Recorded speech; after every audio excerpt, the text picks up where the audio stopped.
வணக்கம். சற்று முன் கிடைக்கப்பெற்ற மிக முக்கியமான செய்தி ஒன்று வெளியாகி உள்ளது. எடப்பாடி பழனிசாமியின் அதிகாரங்களை ஒட்டுமொத்தமாக பறிக்க செயற்குழு பொதுக்குழு முடிவுகள் மேற்கொள்ள வேண்டும் என்று CV. Shanmugam, S P. Velumani, KP. Munusamy கூட தற்பொழுது அந்தர்பல்ட்டி அடித்துள்ளனர்.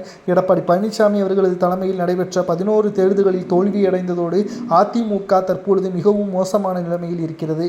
இதிலிருந்து மீண்டு வர வேண்டும் என்றால் நிச்சயமாக அதற்கு ஒரே வழி, அதிமுகவில் இனி எடப்பாடி தலைமை பொறுப்பில் இருக்கக்கூடாது. உடனடியாக பொதுக்குழுவையோ செயற்குழுவையோ கூட்ட வேண்டும் என்று தற்பொழுது நிர்வாகிகள் கடுமையான அழுத்தத்தை கொடுத்து வருகிறார்கள். ஆனால் எடப்பாடி பழனிசாமி அவர்களுக்கு பயம் வந்துவிட்டது. இனியும் எடப்பாடி பழனிசாமி அவர்கள் தொடர்ந்தால் அதிமுக 4வது இடத்திற்கு சென்றுவிடும். தற்பொழுது இருக்கக்கூடிய 47 எம்எல்ஏக்கள் இனி அது தக்க வைக்க முடியாது. தற்பொழுது விஜய் அவர்களுடன் ஆதரவை தெரிவித்து அமைச்சரவையில் இடம்பெற வேண்டும். இல்லை என்றால் எதிர்க்கட்சியாக திமுக தொடரும். 3வது இடத்திற்கு நாம் பின்தள்ளப்படுவோம். எம்ஜிஆர் அவர்களால் உருவாக்கப்பட்ட அதிமுக, எடப்பாடி அவர்களால் அதிமுக வீழ்ந்தது வேண்டாம். இப்பொழுது அவர் தானாக முன்வந்து பதவியிலிருந்து ராஜினாமா எடுத்து அவருக்கு வேறு முக்கியமான பதவியை கொடுப்போம். ஆனால் தலைமையில் அவர் வேண்டாம், அவரது அதிகாரங்களை பறிக்க வேண்டும் என்று எஸ்.பி. வேலுமணி மற்றும் கே.பி. முனுசாமி, கிட்டத்தட்ட சி.வி. சண்முகம் உள்ளிட்ட பலரும் 47 மாவட்ட செயலாளர்களும் அந்தர்பல்ட்டி அடித்துள்ளனர். அதிமுகவின் அரசியல் வட்டாரத்தில் பரபரப்பான ஒரு சூழலும் ஏற்பட்டுள்ளது.